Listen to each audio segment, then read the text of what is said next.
안녕하세요. 구름이입니다. 구독과 좋아요 부탁드립니다. 김민재와 알폰소 데이비스는 긴 여정을 마치고 팀에 제일 늦게 합류했고, 빈센트 콤파니 감독은 르로이 사네가 팀에 복귀할 것이라고 했습니다. 우리는 많은 경기를 치르고 있고 모든 선수가 필요합니다. 장기 부상 선수를 제외하고 모두 건강합니다. 새 경기가 있는 주가 다가오고 있고 우리는 기대하고 있습니다. 모든 선수가 FC 바이에른의 선발 라인업 후보입니다. 지금은 로테이션이 아니라 킬과의 경기가 중요합니다. 우리는 지금 많은 경기를 치르고 있으며 모든 선수가 소집될 준비가 되어 있는 것이 중요합니다. 킬은 유연하고 공을 다루는데 강합니다. 그들은 지난 시즌에 지배적이었고 승격 후에도 팀에 남을 것입니다. 그들은 또한 역습에 강합니다. 우리는 상대에 대한 많은 존경심으로 경기를 준비했지만 물론 우리는 모든 경기에서 이기고 싶습니다. 겨울의 어려운 조건에서 열린 컵 경기였습니다. 하지만 그건 오래전의 일이었고 지금은 분데스리가에서 킬과 경기를 하고 있습니다. 저는 그것이 더 이상 우리 선수들의 마음속에 있지 않을 것이라고 확신합니다. 모든 선수가 FC 바이에른의 선발 11인 후보입니다. 지금은 로테이션이 아니라 킬과의 경기에 관한 것입니다. 우리는 지금 많은 경기를 치르고 있으며 모든 선수가 준비되고 출전할 수 있는 것이 중요합니다. 중앙 수비에 부상 선수가 2명이나 있어서 누군가를 데려와야 하는 게 분명해요. 이전에 그곳에서 뛴 적이 있다면 더 쉬울 거예요. 모두에게 기회가 주어질 것이기 때문에 그도 이곳에 있어서 기쁩니다. 우리는 많은 선수가 있고 모두가 필요합니다. 저는 항상 젊은 선수에 대해 이야기하는데 신중합니다. 저도 한때 젊었고 다른 사람들과 경쟁하고 모든 것이 성과에 관한 것이기 때문에 젊은 선수라는 딱지가 붙고 싶지 않았습니다. 그는 매일 발전하고 있습니다. 우리는 정말 흥미로운 선수단을 보유하고 있으며 선택할 수 있는 선수가 너무 많다는 것은 사치스러운 문제입니다. 국가대표팀에서 일어나는 일은 제 업무에 영향을 미치지 않습니다. 그의 장점 중 하나는 한 경기 내에서도 여러 포지션을 맡을 수 있다는 것입니다. 그래서 문제가 아니라 해결책이고 그 자신도 그것이 신경 쓰이지 않는다고 말했습니다. 사네는 시즌 전반기에 정말 좋은 활약을 했고 골에 많이 관여했습니다. 봄에는 항상 부상과 통증으로 고생했습니다. 하지만 사네는 이겨냈고 진짜 파이터입니다. 지금 좋은 점은 통증이 없다는 것입니다. 사네가 돌아오고 정말 몸이 좋다는 것이 기쁩니다. 우리는 그런 선수가 팀에 있어서 매우 기쁩니다. 무시할라는 사람들이 경기장에 가서 보는 선수입니다. 경기를 결정할 수 있고 또한 완벽한 팀 플레이어입니다. 세계 최고가 될 수 있으며 FC 바이에른과 독일 모두 그를 보유하게 된 것을 행운이라고 생각할 수 있습니다. 다른 나라에서는 그런 어린 선수가 오히려 칭찬을 받았을 것입니다.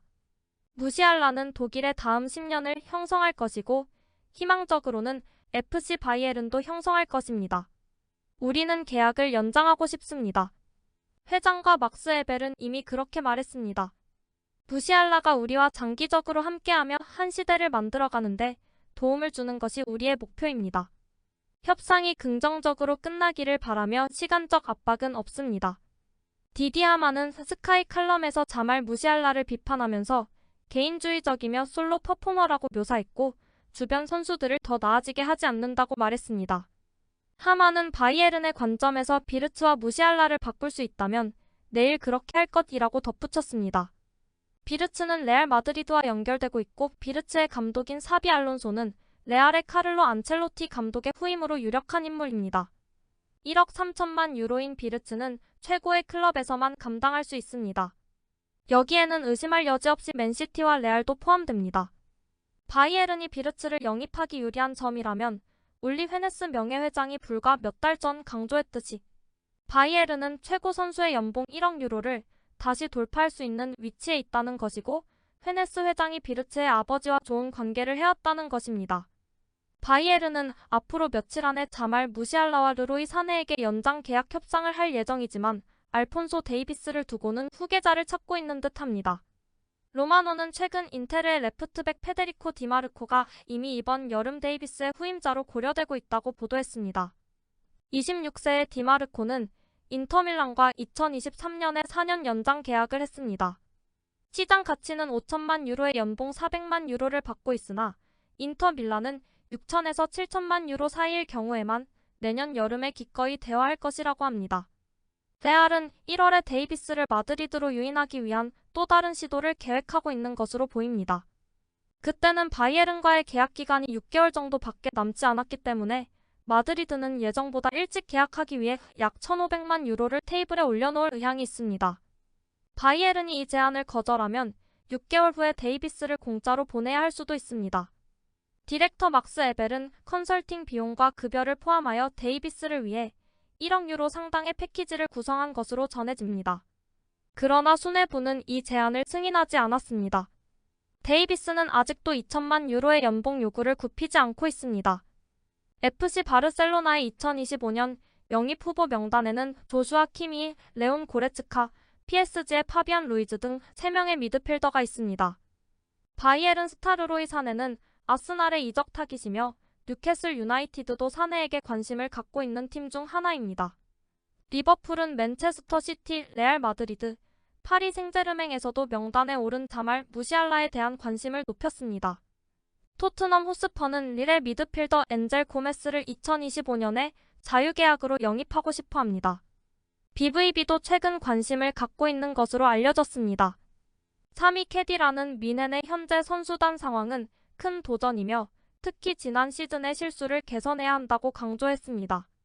올해 바이에른의 흥미로운 점은 원하는 선수를 영입하지 못했고 매각하려던 선수를 처분하지 못했다는 사실에 어떻게 대처하는지 지켜보는 것입니다.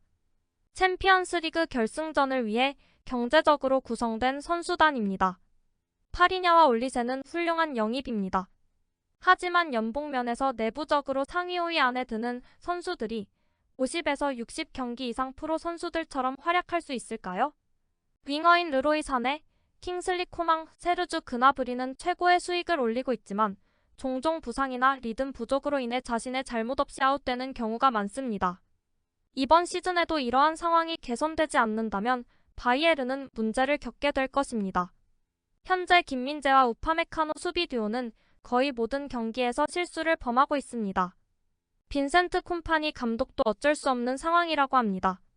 구신민은 옵타 슈퍼 컴퓨터를 통해 바이에른의 승리를 68%, 무승부 17%, 패배 14%를 예측했습니다. 승격된 팀인 킬은 지금까지 바이에른을 상대로 독일 1부 리그에서 만난 적이 없습니다.